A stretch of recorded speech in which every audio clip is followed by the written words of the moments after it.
கோவை பீலமேடு அருகே ஆண் நண்பரை தாக்கிவிட்டு கல்லூரி மாணவி பாலியல் வன்கொடுமை செய்யப்பட்ட சம்பவம் தொடர்பாக 7 தனிப்படைகள் அமைத்து போலீசார் விசாரித்து வரும் நிலையில் சம்பவம் நடந்த இடத்திற்கு அருகே சட்டவிரோத பார் இயங்கி வந்தது அதிர்ச்சியை ஏற்படுத்தியுள்ளது. கோவை மாநகரில் உள்ள தனியார் கல்லூரியில் படித்து வரும் மாணவி கடந்த நவம்பர் 2ஆம் தேதி இரவு பீலமேடு விமான நிலையம் பின்புறம் உள்ள ஒரு காலி இடத்தில் காரில் அமர்ந்து பேசிக் கொண்டிருந்தனர். அப்பொழுது அடையாளம் தெரியாத 3 நபர்கள் தங்கள் கையில் இருந்த கத்தியால் கார் கண்ணாடியை உடைத்து மாணவியின் ஆண் நண்பரை தாக்கியுள்ளனர். இதில் அவர் இரத்த வெள்ளத்தில் மயங்கியதாக சொல்லப்படுகிறது. தொடர்ந்து அந்த மாணவியை வலுக்கட்டாயமாக 3 பேர் கொண்ட அந்த கும்பல் மாணவியை பாலியல் வன்கொடுமை செய்து பின்னர் அங்கிருந்து தப்பி ஓடியுள்ளனர். மேலும் கோவை மாநகர காவல் கட்டுப்பாட்டு அறைக்கு தகவல் தெரிவித்ததன் பேரில் பீலமேடு போலீசார் சம்பவ இடத்திற்கு சென்று விசாரித்தனர். பிறகு அந்த மாணவியை மீட்டு சிகிச்சைக்காக அருகில் உள்ள தனியார் மருத்துவமனைக்கு அனுப்பி வைத்தனர். அதேபோல் அந்த இளைஞரை அரசு மருத்துவமனைக்கு அனுப்பி வைத்தனர். மாணவி பாலியல் வன்கொடுமை செய்யப்பட்ட சம்பவம் தமிழகத்தில் பெரும் பரபரப்பை ஏற்படுத்தியுள்ளது. இதுகுறித்து தகவல் அறிந்த உயரதிகாரிகள் சம்பவ இடத்துக்கு விரைந்து விசாரித்தனர். இந்த சம்பவத்தில் தொடர்புடைய 3 பேர் கொண்ட கும்பலை பிடிக்க 7 தனிப்படைகள் அமைக்கப்பட்டுள்ளன. இதுகுறித்து போலீசார் பல்வேறு கோணங்களில் விசாரணை நடத்தி வருகின்றனர். இந்நிலையில் சம்பவம் நடந்த இடத்திற்கு அருகே சட்டவிரோதமாக பார் ஒன்று இயங்கி வந்துள்ளது. இதுகுறித்து மாவட்ட காவல்துறையிடம் கேட்டபோது பல்வேறு பிரச்சினைகளாலும் உள்ளூர் மக்களின் புகாரின் அடிப்படையிலும் கடந்த 2 ஆண்டுகள் முன்பே அந்த பார் மூடப்பட்டதாக தெரிவித்துள்ளார். மேலும் இதனை அறிந்த நாம் தமிழர் கட்சியினர் அந்த பார் கடை ஊழியரை சிறைப்பிடித்து கடையிலிருந்த மதுபானங்களை உடைத்தும் தின்பண்டங்களை கீழே வீசி எறிந்தும் தங்கள் எதிர்ப்பை தெரிவித்துள்ளனர். இந்த சம்பவம் தமிழகத்தை உலுக்கிய நிலையில் பல்வேறு அரசியல் கட்சி தலைவர்கள் தங்கள் கண்டனங்களை தெரிவித்து வருகின்றனர். எதிர்க்கட்சித் தலைவர் எடப்பாடி கே பழனிசாமி பெண்கள் பாதுகாப்பை குழி தோண்டி புதைத்துவிட்டதாகவும் காவல்துறை என்று ஒன்று உள்ளதா என்றும் கேள்வி எழுப்பி தனது கடுமையான கண்டனத்தை தெரிவித்துள்ளார். மேலும் தாவேகா தலைவர் விஜய் கோவை மாணவிக்கு நடந்த சம்பவத்தை கண்டு நெஞ்சம் பதறுகிறது. அண்ணா பல்கலை மாணவிக்கு நேர்ந்த கொடுமையே இன்னும் ஆறாத நிலையில் அதற்குள் கோவையில் தாங்க முடியாத கூட்டு பாலியல் கொடுமையா என்று கேள்வி எழுப்பி குற்றவாளிகளை உடனே கண்டுபிடித்து சட்டப்படி தண்டிக்க வேண்டும் என தனது கண்டனத்தையும் கோரிக்கையையும் முன்வைத்துள்ளார். அது மட்டுமில்லாமல் பாஜகவை சேர்ந்த வானதி சீனிவாசன் நேரில் சென்று பார்வையிட்ட பின் தனது கடும் கண்டனத்தை தெரிவித்தார். அதனைத் தொடர்ந்து மாணவி பாலியல் வன்கொடுமையை கண்டித்து வானதி சீனிவாசன் தலைமையில் தீப்பந்தம் ஏந்தி பாஜகவினர் ஆர்ப்பாட்டம் செய்தனர். இந்த காலையிலிருந்து இந்த ஒரு கல்லூரி மாணவி பாலியல் வன்கொடுமை செய்யப்பட்ட வழக்கு தொடர்பாக எங்களோட மாநில தலைவர் பிரஸ் மீட் கொடுத்தாரு. நாங்களும் பார்த்தோம். அந்த சம்பவ இடத்திற்கும் நாங்கெல்லாம் மகளிரணி சார்பில் போய் பார்த்துட்டு வந்தோம். இன்று அதற்காக இந்த சம்பவத்தை கண்டித்து ஒரு பெரும் அதிர்வலைகளை இந்த பாலியல் வன்கொடுமை சம்பவம் ஏற்படுத்தி இருக்கிறது.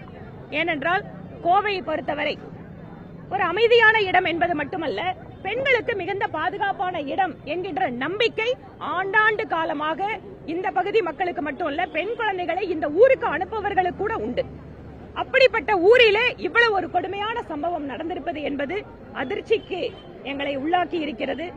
இது இந்த பகுதிக்கு ஏற்பட்ட அவமானம் என்பதை தாண்டி எந்த அளவுக்கு தமிழக அரசு, அதுவும் குறிப்பாக அந்த இடத்துல ஏற்கனவே அந்த பகுதி மக்கள் சமூக விரோதிகள் அந்த இடத்தை பயன்படுத்துகிறார்கள் என்று தெரிந்திருந்தும் அந்த இடத்தில் ஏற்கனவே ஒரு சட்டவிரோதமான மதுபான பார் இயங்குகிறது என்று தெரிந்திருந்தும் இந்த சம்பவம் நடந்திருக்கிறதை அவர்கள் கண்டுகொள்ளாமல் விட்டிருக்கிறார்கள் என்பது அவர்களுடைய அலட்சியம் காட்டுகிறது.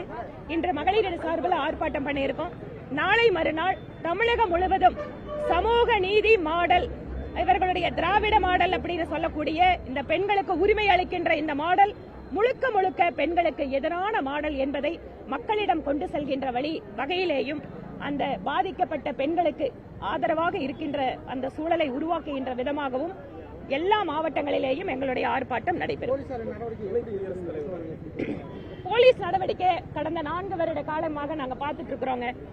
இந்த மாதிரி ரொம்ப ஒரு சென்சிட்டிவான விஷயம், ஒரு மக்கள் அதிகமா அதிர்ச்சிக்குள்ளாகிற விஷயம் வந்துச்சுன்னா உடனடியா யார் அவங்க அரெஸ்ட் பண்ணிருக்காங்களோ அவங்க மேல எந்த விசாரணை இல்லாம என்கவுண்டர்னு ஒரே வார்த்தையில சொல்லி முடிச்சிடறாங்க.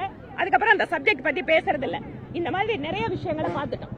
ஆனா நாங்க எதிர்பார்க்கறது என்னன்னா, நீங்க ஒவ்வொரு வழக்கிலேயும் ஏதாவது ஒரு விஷயத்துல என்கவுண்டர் சொல்லிட்டு விஷயத்தை மூடி மறைக்கிறதாலதான் தொடர்ச்சியாக இந்த மாதிரி சம்பவங்கள் நடந்து கொண்டிருக்கிறது. தேவை என்ன? எங்கெல்லாம் குற்றம் நடப்பதற்கான வாய்ப்புகள் இருக்கிறதோ அதை தடுப்பதும், குற்றம் நடந்தால் சம்பந்தப்பட்ட உண்மையான குற்றவாளிகள் மீது கடுமையான நடவடிக்கை எடுப்பதும் தான் தீர்வாக இருக்க முடியும். இந்த சிட்டியில ஏற்கனவே எந்தெந்த இடங்கள்ல சிசிடிவி இருக்கு, போலீஸோட பேட்ரோல் போயிட்டு இருக்கு, இதெல்லாம் இன்னைக்கு மக்களுக்கு ஒரு நம்பிக்கை அளிக்கக்கூடிய விதமாக இல்லை என்பதுதான் இந்த சம்பவம் தெரிவிக்கிறது. அதனால் காவல்துறை மூடி மறைக்கின்ற வேலையை விட்டுவிட்டு ஏதாவது ஒன்றை செய்து மக்களுடைய கவனத்தை திசை திருப்புவோம் என்பதை விட்டுவிட்டு இனிமேல் இந்த மாதிரியான விஷயங்கள், பெண்களுக்கு எதிரான கொடுமைகள் நடக்காமல் பாதுகாக்க வேண்டும் என்பதுதான் காவல்துறை கிட்ட எங்களோட கோரிக்கை. துணை குடியரசுத் தலைவர் இங்க வருகை தந்திருக்கும் போது மாண்புமிகு திரு CP ராதாகிருஷ்ணன் அவர்கள் வருகை தருவதற்கு ஜஸ்ட் ஒரு 10 நிமிஷத்துக்கு முன்பாக டவுன்ஹால் பகுதியில் 2 இளைஞர்கள் பாதுகாப்பு வளையத்தை தாண்டி செல்கிறார்கள். எங்கள் கட்சிக்காரர்கள் அதை ஆட்சேபம் தெரிவித்த பிறகு அவர்கள் மீது சாதாரணமான வழக்கு போட்டு அன்று மாலையே அவர்கள் பெயிலில் விடுவிக்கப்படுகிறார்கள். அவங்களோட பேர் கூட உங்களுக்கு எல்லாம் பிரஸ் நோட்ல வரல. உங்களுக்கு மீடியாவில் செய்தி கொடுத்த போது கூட மற்ற குற்றவாளிகளையா பேர் சொல்லி போடுற காவல்துறை கோவையில மட்டும் பெயர் சொல்லாம வெறும் குற்றவாளிகள் அப்படின்னு பேர் போட்டதுக்கு என்ன காரணம்? இரண்டாவது, அந்த பகுதி எப்படிப்பட்ட பகுதி? இதற்கு முன்பாக அதே பகுதியில கார் குண்டுவெடிப்பு நேர்ந்திருக்கிறது. தொடர்ச்சியாக தேசிய புலனாய்வு முகமை கோவையிலே எத்தனையோ நபர்களை கைது செய்து கொண்டிருக்கிறார்கள். அப்படி இருக்கின்ற பொழுது இந்த மாதிரி 2 வாலிபர்கள் வந்த விஷயத்தில் கூட காவல்துறை மெத்தனமாக இருந்திருக்கிறார்கள் அப்படிங்கறதா எங்களோட கருத்து. அதுக்காக தான் அன்னைக்கு நாங்க ஆர்ப்பாட்டம் பண்ணோம்.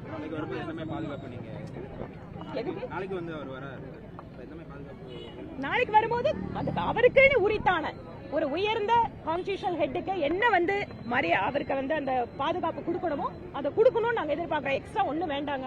சட்டத்தில் இருக்கிறத ஒழுங்கா கொடுத்தா போதும்.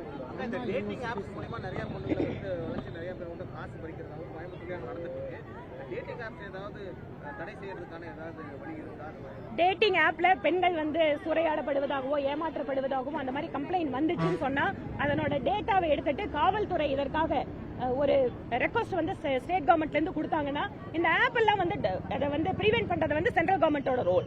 அது நிச்சயமா அதை செய்யறதுக்கு நாங்க உதவிகரமா இருக்கோம்.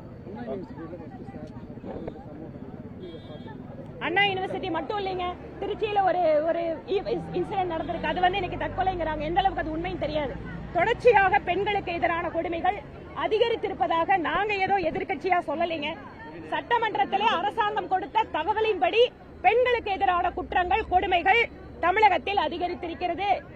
அது குழந்தைகளுக்கு எதிரான குற்றங்கள், பெண்கள் மீதான பாலியல் பலாத்கார வழக்குகள் 111% தமிழ்நாட்டில் 4 வருஷத்துல அதிகரிச்சிருக்கு. 135% போக்சோ வழக்குகள் தமிழகத்தில் அதிகரிச்சிருக்கு. 60% பெண்களுக்கு எதிரான வன்கொடுமைகள், அவர்களுக்கு மீதான தாக்குதல்கள் தமிழகத்தில் அதிகரிச்சிருக்கு. என்ன காரணம்? ஆட்சியாளர்களுக்கு டிராமா செய்வதற்கு நேரம் இருக்கிறது. அவர்கள் குடும்பத்தை காப்பாற்றுவதில் காட்டுகின்ற அக்கறையை பெண்களை காப்பாற்றுவதில் அவர்கள் காட்டுவதில்லை. மாண்புமிகு முதல்வர் திரு ஸ்டாலின் அவர்கள் உங்களுக்கு பாதுகாப்பு, உங்கள் குடும்பத்தில் அடுத்ததை யாரை கொண்டு அரசியல் உட்கார வைக்கிறோம் என்பதை கவனத்தை எல்லாம் விட்டுவிட்டு இங்க இருக்கக்கூடிய பெண்களையும் தயவு செய்து பாருங்கள். பெண்களுக்கு 1000 ரூபாய் கொடுத்துட்டேன்னா உங்க பின்னால வந்துருவாங்க, நீங்க சொல்றதை கேட்டுருவாங்கன்னு அர்த்தம் இல்லைங்க. 1000 ரூபாயை தாண்டி எங்களோட பெண் குழந்தைகள் வீட்டை விட்டு வெளியே போனால் அவர்கள் பத்திரமாக திரும்பி வர வேண்டும் என்றுதான் எந்த தாயும் நினைப்பாள். அதை புரிந்து கொண்டு ஆட்சி நீங்கள் நடத்துங்க. இன்னும் இருக்கிறது 4 மாசம் தான் உங்க ஆட்சி. இந்த 4 மாசத்துக்காவது பெண்களுக்கு ஒழுங்கா பாதுகாப்பு கொடுக்கணும்னு கேட்டுக்கிறோம். பெப்பர் ஸ்ப்ரே எந்த அளவுக்கு எங்களுக்கு வாய்ப்பு இருக்கோ அந்த இதை நாங்க கொடுப்போம். எந்த அளவுக்கு வாய்ப்பு இருக்கோ அந்த இடத்துல எல்லாம் கொடுப்போம். பெண்களுக்கு இது சம்பந்தமான விழிப்புணர்வும் கொடுக்கிறோம்.